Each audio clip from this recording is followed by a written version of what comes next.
तो last 2 lecture से हम डिस्कस कर रहे थे फंक्शनलिज्म, और फंक्शनलिज्म में हम विलियम जेम्स के कंट्रीब्यूशन को डिस्कस कर रहे थे।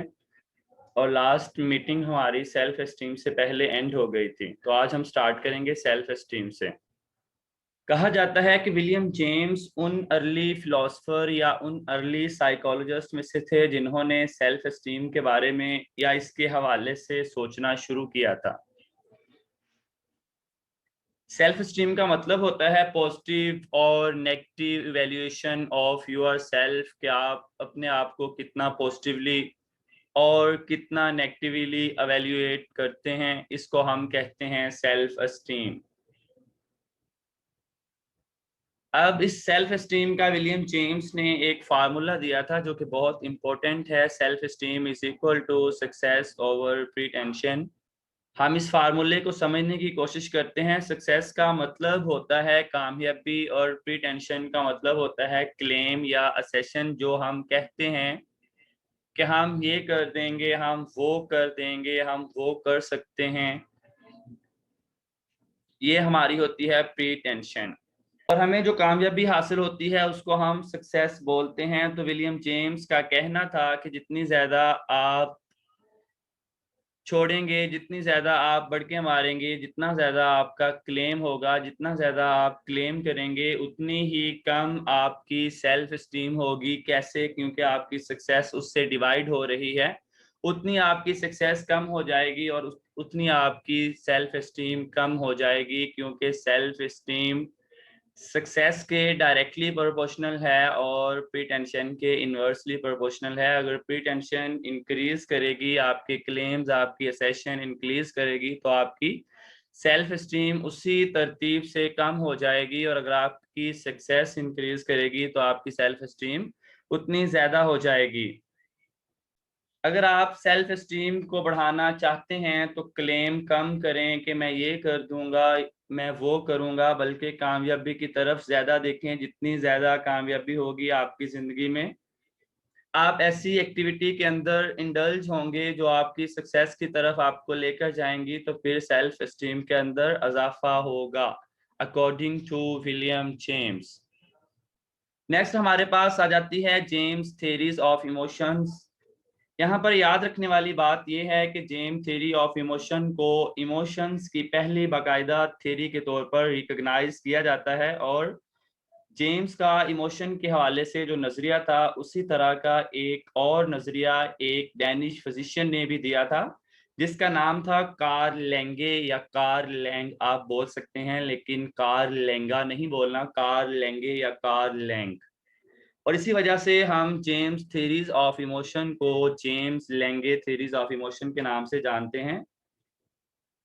लेकिन जेम्स थ्योरीज ऑफ इमोशन या जेम्स लेंगे थ्योरी ऑफ इमोशन को समझने से पहले हम डिस्कस करेंगे common sense theory of emotions, ताकि हमें सही से जेम्स थ्योरीज ऑफ इमोशंस या जेम्स लेंगे थ्योरीज ऑफ इमोशन समझ में आ जाए।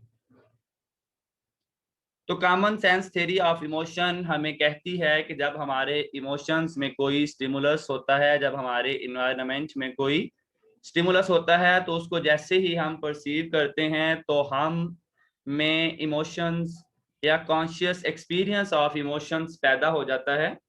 इस कॉन्शियस एक्सपीरियंस ऑफ इमोशन को हम कॉन्शियस फीलिंग भी कहते हैं, और इन शॉर्ट एहसास भी कहते हैं। मतलब जब हम किसी स्टिमुलस को देखते हैं और परसीव करते हैं तो हमारे अंदर एहसास पैदा हो जाता है, हम फील करते हैं।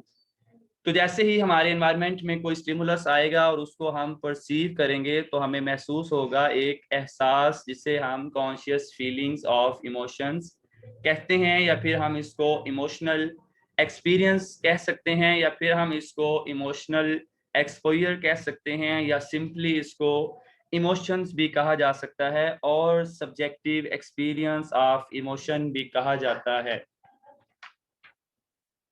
और जैसे ही सब्जेक्टिव एक्सपीरियंस ऑफ इमोशन हो जाएगा तो फिर हमारी बॉडी के अंदर कुछ तब्दीलियां रूनमा होंगी, जिन्हें हम फिजियोलॉजिकल चेंजेस कहते हैं, बॉडीली चेंजेस कहते हैं, फिजियोलॉजिकल अराउजल बोलते हैं और बॉडीली अराउजल भी बोलते हैं, फिजिकल अराउजल भी बोल सकते हैं। तो मुख्तलिफ काबों के अंदर मुख्तलिफ टर्म्स का इस्तेमाल किया जाता है। तो एनवायरनमेंट में स्टिमुलस है और इसकी परसेप्शन हमें लेकर जाती है कॉन्शियस फीलिंग ऑफ इमोशंस और कॉन्शियस फीलिंग्स ऑफ इमोशंस की तरफ, जिसको हम फिजिकल चेंजेस कहते हैं। आपके एनवायरनमेंट में एक डॉग आया, एक कुत्ता आया, और जैसे ही आपने उस डॉग को परसीव किया तो आप में एक फियर, एक डर की कैफियत पैदा हुई आफ्टर परसेप्शन। और जैसे ही आप में उस फियर या डर की कैफियत पैदा हुई तो आपके दिल की धड़कन तेज हो गई, दिल धक धक करना शुरू हो गया और आपने क्या किया, दौड़ लगा दी।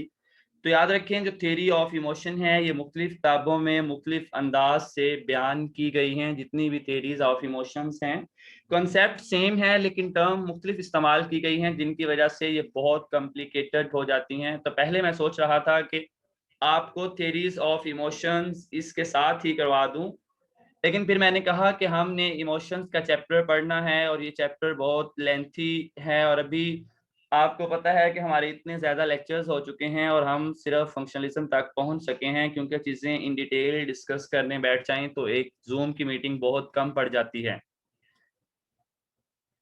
लेकिन हमें थोड़ी सी स्पीड मजीद बढ़ानी होगी और मैं कोशिश भी करूंगा इंशाअल्लाह। तो याद रखिएगा, जो फिजिकल चेंजेस या फिजियोलॉजिकल चेंजेस हैं उनके साथ बिहेवियरल एक्शंस हमेशा होता है, उनके साथ बिहेवियरल एक्शंस या बिहेवियर रिएक्शंस भी इसे कहते हैं, वो हमेशा आता है विद फिजियोलॉजिकल चेंजेस। दिल का धड़कना, सांस का उखड़ना, पसीने का आना फिजियोलॉजिकल चेंजेस में है, लेकिन साथ बिहेवियरल एक्शन या रिएक्शन जो होता है वो ये होता है कि आप दौड़ लगा देते हैं, आप पत्थर उठाकर मार देते हैं, आप छुप जाते हैं। ये सारी चीजें आती हैं बिहेवियरल एक्शंस में या रिएक्शंस में।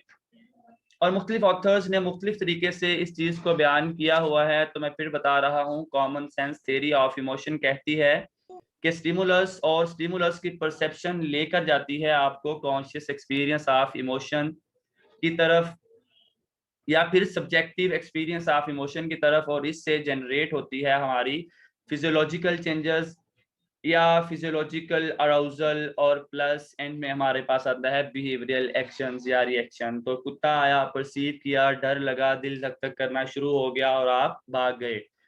अब जो जेम्स लेंगे थ्योरी ऑफ इमोशन है ये basically common sense theory of emotion का उलट है। आमतौर पर क्या होता है कि कुत्ता आया, कुत्ते को देखा, डर लगा और भाग गए, लेकिन ये कहते थे कि कुत्ता आएगा, आपका दिल धड़केगा, आप भागोगे, और भागते भागते आपको ये महसूस होगा कि आपकी धड़कन तेज है पहले से और आप भाग रहे हैं। मतलब आप इमोशंस को, एक्सपीरियंस को बाद में फील करेंगे, तो वैसे ही आपको conscious feeling of emotion experience होगी या सब्जेक्टिव एक्सपीरियंस ऑफ इमोशन होगा, जो कि इसके लास्ट में डाला है और इस केस में डन है, लाजमी है, कॉन्शियस एक्सपीरियंस ऑफ इमोशन होगा। तो विलियम जेम्स का कहना था कि कुत्ता आएगा, आप उसे देखेंगे, उसके बाद आपका दिल धड़केगा, पसीना निकलेगा, आप भागेंगे, और फिर जब आप भाग रहे होंगे तो फिर आप फील करेंगे पसीने को, भागने को, दिल की धड़कन को इंटरप्रेट करेंगे और उसको परसीव करेंगे, इसकी तरफ तवज्जो लेकर जाएंगे, तो फिर हमें कॉन्शियस एक्सपीरियंस ऑफ इमोशन या सब्जेक्टिव एक्सपीरियंस ऑफ इमोशन होगी, जो कि इस केस में डन है, फेयर है। तो ये नजरिया था जेम्स लेंगे थ्योरी ऑफ इमोशन का, या James Lang theory of emotion का, जो कि मैंने आप लोगों के साथ शेयर कर दिया। मजीद अभी इसमें या इसके ऊपर मैं बात नहीं करूंगा, अभी बस इतनी ही बात आप लोगों ने याद रखनी है। मजीद बातें इसके ऊपर इमोशंस के चैप्टर में होंगी। लेकिन जेम्स थ्योरीज ऑफ इमोशन में जेम्स में ने दो इंपॉर्टेंट चीजें बयान की थी, वो मैं यहाँ पर डिस्कस करता जाता हूँ। जेम्स कहा करते थे कि जो इमोशन का कोर कंसेप्ट है, जो इमोशंस का कोर कंपोनेंट है, वो फिजियोलॉजिकल अराउजल है, फिजियोलॉजिकल चेंजेस है, बॉडीली चेंजेस है। अगर फिजियोलॉजिकल अराउजल नहीं होगा तो इमोशन कभी भी एग्जिस्ट नहीं करेगा, अकॉर्डिंग टू विलियम जेम्स। तो वो कहते थे to experience emotions once has to experience physiological arousal. तो फिजियोलॉजिकल अराउजल की एब्सेंस का मतलब है एब्सेंस ऑफ इमोशंस। हालांकि ये बात आगे जाकर गलत भी हो गई थी Cannon Bard theories of emotion की वजह से। दूसरी इंपॉर्टेंट बात जो विलियम जेम ने की थी वो ये थी कि जो स्पेसिफिक इमोशंस हैं उससे रिलेटेड एक specific pattern of physiological changes होता है। मतलब जब आप फॉर एग्जाम्पल सैड फील कर रहे हैं तो आपकी बॉडी में जो फिजियोलॉजिकल चेंजेस हैं वो डिफरेंट होती हैं एज कंपेयर टू हैप्पीनेस, जब आप हैप्पी फील कर रहे हो। लेकिन ये बात भी गलत साबित हो गई थी Cannon Bard theories of emotion में कि ऐसा नहीं होता। अब यहाँ पर विलियम जेम्स की एक और कोटेशन है। जिस तरह से इंस्टिंक्ट्स एंड हैबिट के कॉन्सेप्ट में मैंने आपको कहा था कि एक कोटेशन याद रखनी है, act as you wish to become.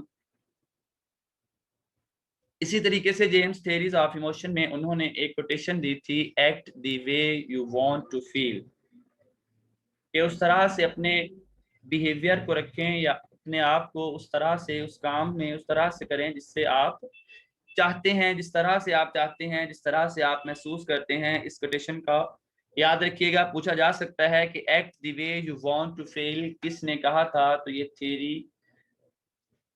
Of emotions में विलियम जेम्स ने कहा था। तो ये थ्योरी ऑफ इमोशन, इसका शुरुआती नाम जेम्स थ्योरी ऑफ इमोशन था, लेकिन एक डेनिश फिजिशियन ने जिसका नाम कार्ल लेंगे या कार्ल लैंग था, उन्होंने भी अपना सेम नजरिया पेश किया था। फिर दोनों को मर्ज कर दिया गया, कंबाइन कर दिया गया और फिर थ्योरी का नाम जेम्स लेंगे थ्योरी ऑफ इमोशन रख दिया गया। नेक्स्ट कॉन्सेप्ट हमारे पास है द साइकोलॉजिस्ट फैलेसी। ये भी बहुत मशहूर कंसेप्ट है, given by William James. William James ने ये टर्म कॉइन की थी, दी साइकोलॉजिस्ट फैलेसी। अब इस टर्म का मतलब क्या है ये हम देखते हैं। विलियम जेम्स कहते थे कि हर एक इंडिपेंडेंट ऑब्जर्वर या जो एक्सटर्नल ऑब्जर्वर है किसी फिनोमिना, किसी प्रोसेस, किसी कंडीशन, किसी ऑब्जर्वेशन का, तो वो जब कोई भी चीज को जिसको ऑब्जर्व कर रहा है, तो जो उसकी ऑब्जर्वेशन के जरिए इंफॉर्मेशन आ रही है, उस इंफॉर्मेशन का जरूरी नहीं है दुरुस्त होना।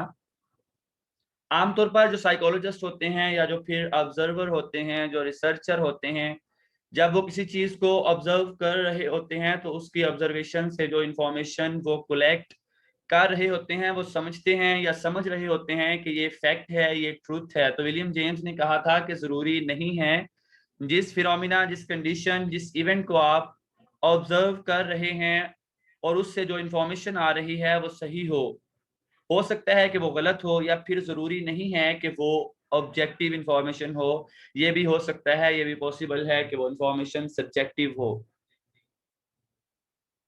अब ये बात उन्होंने इस वजह से की थी क्योंकि ये वो जमाना था इंट्रोस्पेक्शन का, और विलियम जेम्स भी इंट्रोस्पेक्शन को एक अहम रिसर्च टूल समझते थे। लास्ट 2 लेक्चर्स में ये बात डिस्कस कर चुका हूँ, लेकिन वो कहते थे कि इंट्रोस्पेक्शन के अलावा हमें दूसरे मेथड्स का भी इस्तेमाल करना चाहिए। और इंट्रोस्पेक्शन के जरिए जो इंफॉर्मेशन आ रही है वो सब्जेक्टिव इंफॉर्मेशन है। ऑब्जेक्टिव भी हो सकती है, लेकिन ऑब्जेक्टिव तब होगी जब सेम एक्सपीरियंसेस ज्यादातर इंडिविजुअल रिपोर्ट करे एक ही स्टिमुलस पर। जब सेम एक्सपीरियंसेस ज्यादातर इंडिविजुअल रिपोर्ट करें तब वो इंफॉर्मेशन ऑब्जेक्टिव इंफॉर्मेशन होगी।